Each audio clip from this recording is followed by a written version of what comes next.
Good night, New York.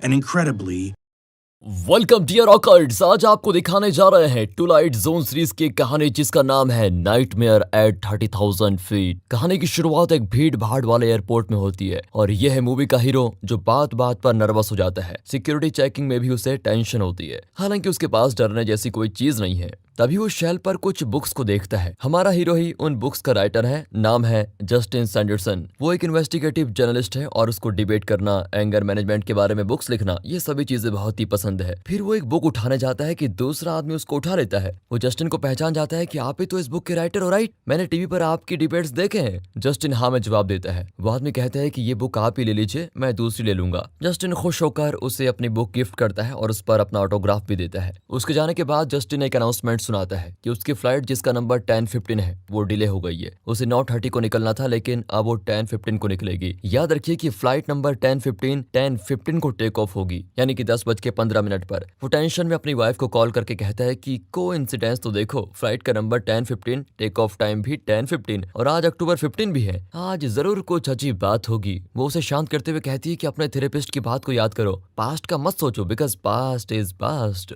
शायद Justin के past में कुछ हुआ है और तभी से वो इतना टेंस रहने लगा है। Past is past, past is past करके जस्टिन रिपीट करता रहता है। हाँ, वो जरा काम डाउन होता है। फिर फ्लाइट का वक्त हो जाता है और सभी बोर्डिंग करते हैं। एक परिवार के मेंबर्स को अलग अलग जगह सीट्स मिली होती हैं, लेकिन वे साथ बैठना चाहते हैं। उस आदमी के पास वाली सीट जस्टिन की होती है। जस्टिन कहता है कि मैं अपनी सीट चेंज कर लूंगा, आप अपनी वाइफ के साथ बैठ जाइए, नो प्रॉब्लम। ये कहकर वो इंजन के पास यानी विंग्स के पास वाली सीट पर शिफ्ट हो जाता है। इस फ्लाइट में इंडियंस, रशियंस, अमेरिकन और भी कई देशों के लोग होते हैं। लास्ट सीन में जस्टिन उसी आदमी को देखता है जिसे उसने अपनी ऑटोग्राफ बुक दी थी। इस आदमी का नाम जोई है। तभी एक हट्टा कट्टा आदमी जस्टिन के पास बैठता है। फ्लाइट टेक ऑफ होने जा रही है और जस्टिन की टेंशन भी टेक ऑफ हो रही है। खुद को डिस्ट्रैक्ट करने के लिए वो आगे के पाउच में मैगजीन्स को ढूंढता है, लेकिन उसे मैगजीन्स के बीच एक पुराना MP3 प्लेयर मिलता है।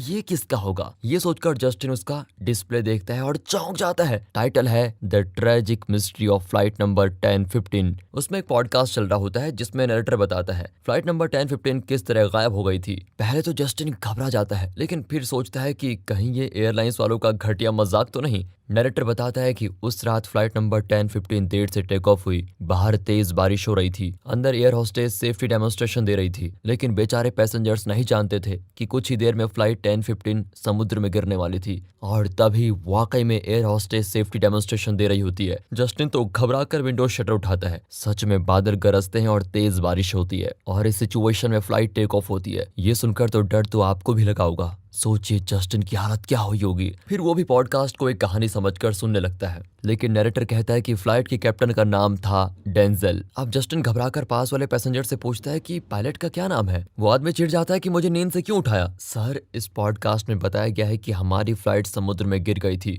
वो आदमी तो जस्टिन को पागल समझकर दूसरी सीट पर जाकर बैठ जाता है। दूसरी ओर हुडी पहनी भी औरत जस्टिन को देखकर हंसती है कि उस आदमी को क्यों भगा दिया। जवाब में जस्टिन भी स्माइल करता है। अब जस्टिन कंफ्यूज्ड हो जाता है कि पॉडकास्ट को आगे सुनूं या फिर नहीं, शायद मैं कुछ ज्यादा डर रहा हूँ। ये सोचकर वो फिर से उसको सुनता है। नरेटर कहता है कि ठीक 10:21 को एक बर्ड इंजन से टकरा गया, और वैसे यहाँ पर 10:21 को एक बर्ड इंजन से टकराती है और स्पार्क दिखाई देता है। जस्टिन घबराकर हेडसेट उठाकर फेंक देता है और रेस्टरूम जाकर मुंह धोकर वापस आता है। पास्ट इज पास्ट, ये सिर्फ मेरा इमेजिनेशन है, ये सोचकर वो माइंड को शांत करता है। लाख कोशिश के बाद भी उसकी कश्मकश दूर नहीं होती। वो लगातार एयर होस्टेस को कॉल करता है। तंग आकर केबिन क्रू का एक मेंबर आकर उसे वार्न करता है। जस्टिन बताता है कि मैंने एक बर्ड को इंजन से टकराते हुए देखा था, इस इंजन में जरूर कोई प्रॉब्लम है। लेकिन वो समझाता है कि 30,000 फीट की ऊंचाई पर बर्ड्स नहीं होते सर, आप दूसरे पैसेंजर्स को मत डराइए और चुपचाप बैठकर ट्रिप एंजॉय कीजिए, नहीं तो आप पे सख्त एक्शन लिया जाएगा। हुडी वाली औरत, जोई और बाकी पैसेंजर्स जस्टिन को घूरने लगते हैं। अब जस्टिन माफी मांगता है कि sorry for that. Cabin crew चला जाता है, लेकिन पीछे से एक आवाज आती है कि वो बर्ड ही था। जस्टिन मुड़कर देखता है तो उसके पीछे जोई बैठा होता है। वो बताता है कि मैंने भी देखा कि बर्ड इंजन से टकराया था। मैं भी एक पायलट हुआ करता था, लेकिन शराब पीकर फायर चलाने की वजह से मेरा लाइसेंस कैंसिल कर दिया गया। पर तुम घबराओ मत, इस फ्लाइट का इंजन बर्ड स्ट्राइक से बंद नहीं होता। ये कहकर वो अपनी सीट पर चला जाता है। अब जस्टिन को थोड़ा चैन आता है और फिर वो पॉडकास्ट को आगे सुनता है। उसमें बताया जाता है कि ठीक 11:15 को जब कैप्टन ने अनाउंस किया कि गुड नाइट न्यूयॉर्क, उसके बाद फ्लाइट रडार से गायब हो गई। जस्टिन देखता है कि इस वक्त टाइम 10:15 है। ठीक 45 मिनट के बाद ये फ्लाइट रडार से गायब हो जाएगी और समुद्र में गिर जाएगी। पॉडकास्ट कहता है कि फ्लाइट के 117 पैसेंजर्स का कुछ भी पता नहीं चला, लेकिन इस दुर्घटना से पहले पैसेंजर्स, कैबिन क्रू या पायलट्स को खतरे का कोई ना कोई असर तो जरूर नजर आया होगा। अगर उन पर ध्यान दिया होता तो फ्लाइट के लोग बचाए जा सकते थे। ये सब सुनकर जस्टिन सोचता है कि ये पॉडकास्ट मुझे इस फ्लाइट के पैसेंजर्स को बचाने का क्लू दे रहा है। अब मैं क्या करूं, क्या करूं, क्या करूं करके वो बहुत सोचता है। इस फ्लाइट में हो रही छोटी से छोटी चीजों को वो बड़े गौर से देखता है और ये सोचता है कि कैसे वो एक्सीडेंट को रोकने में हेल्प कर सकती हैं। जैसे कहीं आग लगी या किसी पैसेंजर्स की तबीयत खराब हो गई और फ्लाइट को वापस मोड़ना पड़ा, या किसी ने फ्लाइट को हाईजैक करने की कोशिश की। ऐसे इंसिडेंट्स को नोटिस करके रोक दिया जाए तो एक्सीडेंट नहीं होगा। ये सोचकर जस्टिन एक नोट पैड निकालकर फ्लाइट की हर बात को नोट करता है। पॉडकास्ट बताता है कि इस फ्लाइट में पैसेंजर्स कॉकपिट के विजुअल्स को देख सकते हैं। शायद पायलट्स के बीच कोई बहस हुई और इसी वजह से फ्लाइट का एक्सीडेंट हुआ। अगर पैसेंजर्स और कैबिन क्रू सतर्क रहते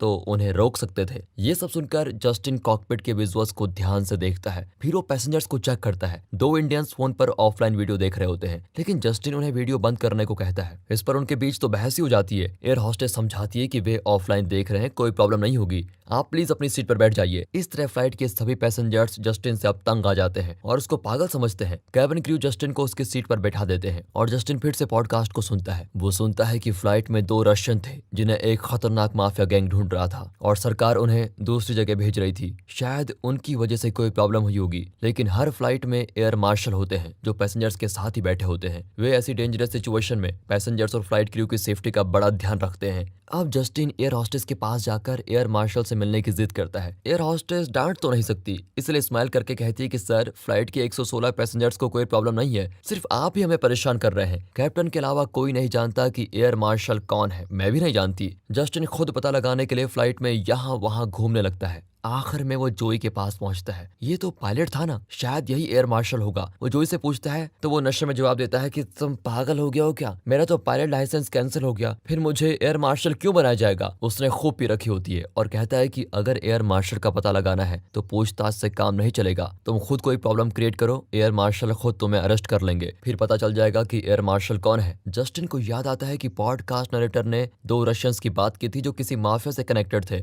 फिर वो फ्लाइट में सो रहे 2 रशियंस के पास जाता है और उनके बैग में चेक करता है कि कहीं वेपन्स वगैरह तो नहीं है। तभी एक बैग उनके ऊपर गिर जाता है और वे उठ जाते हैं। अब वे जस्टिन पर चिल्लाते हैं कि क्या तुम चोरी कर रहे हो। एयर हॉस्टेस तंग आकर इस सिचुएशन को भी स्माइल करते हुए हैंडल करती है। जस्टिन बार बार कहता है कि ये फ्लाइट क्रैश हो जाएगी, क्रैश हो जाएगी, गायब हो जाएगी, सब मारे जाएंगे। अब खुद कैप्टन बाहर आकर जस्टिन से कहता है कि इस फ्लाइट में कोई प्रॉब्लम नहीं है, हमारा सबसे बड़ा खतरा तुम हो, तुम चुपचाप बैठ जाओ वरना अरेस्ट करवा दूंगा। तभी जस्टिन देखता है कि कुछ पैसेंजर्स अपने फोन पर उसकी बातें रिकॉर्ड कर रहे हैं। जस्टिन अब सॉरी कहता है और अपनी सीट पर चला जाता है, लेकिन इससे पहले वो बैठे पॉडकास्ट में एक बात बताई जाती है कि फ्लाइट 10:15 में एक इन्वेस्टिगेट जर्नलिस्ट था जिसका नाम था जस्टिन सैंडरसन। उसने फ्लाइट के पैसेंजर्स और क्रू को परेशान किया था। एक पैसेंजर ने उसकी बातें रिकॉर्ड की और उसे नेट पे अपलोड किया। चलिए उस रिकॉर्डिंग को सुनते हैं। ये कहकर नरेटर अपने पॉडकास्ट में एक ऑडियो प्ले करता है। ये उसी बहस की रिकॉर्डिंग है जो कुछ देर पहले जस्टिन और कैप्टन के बीच हुई थी। अब जस्टिन को यकीन हो जाता है कि पॉडकास्ट में जो कुछ कहा जा रहा है वो सच में होने वाला है। ये फ्लाइट डूबने वाली है। वो सीधे कैप्टन के पास जाकर कहता है कि 14 मिनट्स बाद आप पैसेंजर से जो बोलने वाले हैं गुड नाइट न्यूयॉर्क, वो मत बोलिए प्लीज, क्योंकि अगर आपने वो कह दिया तो ये आपके आखिरी शब्द होंगे।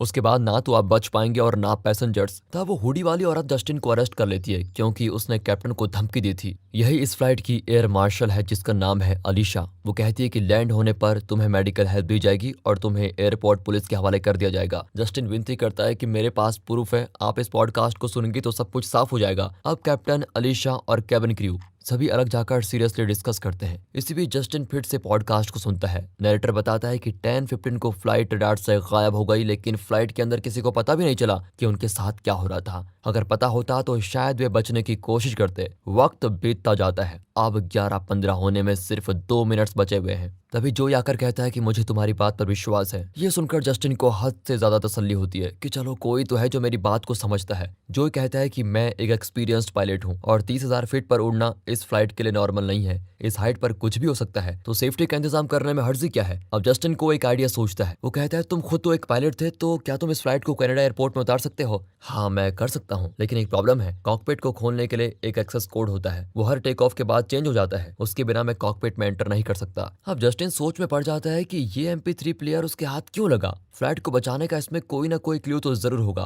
वो बार बार डिस्प्ले को देखता है तो उसे स्ट्राइक होता है। इस फ्लाइट का नंबर, फ्लाइट का टेक ऑफ टाइम और आज की तारीख सब 10-15 है। मुझे यकीन है कि कॉकपिट का एक्सेस कोड भी 10-15 ही होगा। अब दोनों मिलकर इस फ्लाइट को टेक ओवर करने का प्लान लेते हैं। जोई कहता है कि अगर ये कोड काम कर गया तो मैं कॉकपिट में एंटर करूंगा और फ्लाइट के अंदर का प्रेशर कम कर दूंगा। इससे लोग सो जाएंगे और बेमतलब हंगामा खड़ा नहीं होगा। तुम इस ऑक्सीजन टैंक के जरिए सांस लेना और अलर्ट रहना। हम दोनों मिलकर इस फ्लाइट को कनाडा एयरपोर्ट में सेफ लैंड करेंगे। इसे गायब नहीं होने देंगे हम। अब जाकर जस्टिन की जान में जान आती है कि उसे अपने मिशन के लिए एक साथी मिल गया है। कैप्टन और अलीशा फ्लाइट की बैक साइड में इस सिचुएशन को हैंडल करने के बारे में डिस्कस कर रहे होते हैं। जो एक कॉकपिट डोर पर 10-15 प्रेस करता है और डोर ओपन। जस्टिन एक्सेस कोड को ठीक गैस किया था। जोई अंदर जाता है लेकिन को पायलट उसको बाहर जाने को कहता है। बाहर के डिस्प्ले में सारे पैसेंजर्स देखते हैं कि जोई को पायलट को पीट रहा है। सभी चिल्लाते हैं। कैप्टन और अलीशा भाग कर आते हैं और डोर पीट पर पीटने लगते हैं। फ्लाइट में बिल्कुल हलचल मच जाती है, लेकिन अब सिर्फ 1 मिनट बचा हुआ है। पर जस्टिन को विश्वास है कि 1 मिनट में सबकी किस्मत बदलने वाली है। जोई किसी तरह फ्लाइट को कनाडा एयरपोर्ट में लैंड कर ही देगा, लेकिन उस वक्त डिस्प्ले पर पैसेंजर को जो दिखता है उसको देखकर हमें नहीं जस्टिन को भी शॉक लगता है। पायलट सीट पर बैठकर जोई का बर्ताव एकदम से बदल जाता है। वो अनाउंस करता है कि किसी को डरने की जरूरत नहीं, मैं बिना किसी दर्द के तुम सबको मौत के मुंह में उतारने वाला हूँ। जस्टिन की समझ में नहीं आता कि जोई ऐसा क्यों कर रहा है। तब रिवील होता है कि जोई इसी एयरलाइंस का पायलट था, लेकिन शराबी होने की वजह से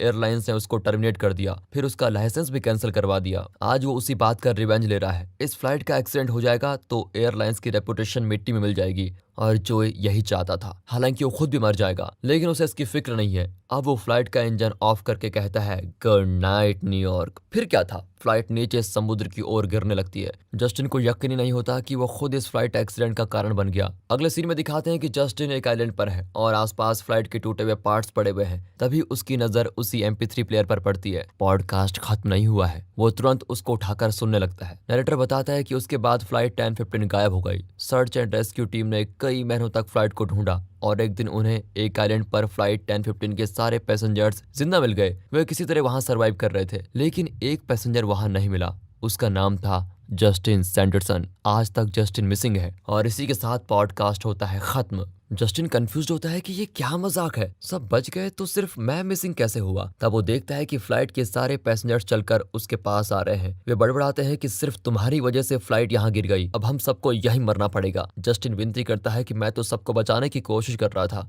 लेकिन सब उसको मारकर उसकी जान ही निकाल लेते हैं। और इसी वजह से रेस्क्यू टीम को जस्टिन नहीं मिला था और उन्होंने उसे मिसिंग बता दिया। और इस पॉइंट पर उस MP3 प्लेयर को इस कहानी का राइटर उठाता है। वो ऑडियंस को बताता है कि शायद ये जस्टिन का इंट्यूशन था जो उसे सतर्क रहने पर मजबूर कर रहा था। तभी उसे MP3 प्लेयर में ऐसा पॉडकास्ट सुनाई दिया। हालांकि उसके अलावा किसी ने वो पॉडकास्ट नहीं सुना था। उसने फ्लाइट को बचाने की बहुत कोशिश की, लेकिन वो आखिर तक ये नहीं जान पाया कि वही इस एक्सीडेंट का कारण था। वो एक इन्वेस्टिगेटिव जर्नलिस्ट था, लेकिन वो खुद को इन्वेस्टिगेट करना ही भूल गया। जब उसे सच का एहसास हुआ तो बहुत देर हो चुकी थी। लास्ट में ही उसको पता चला कि इस फ्लाइट का रास्ता मौत की दुनिया से गुजरता है और इस टुलाइट जोन से वो बच नहीं सकता। इस लास्ट नरेशन के साथ ये मूवी यहाँ पर खत्म होती है।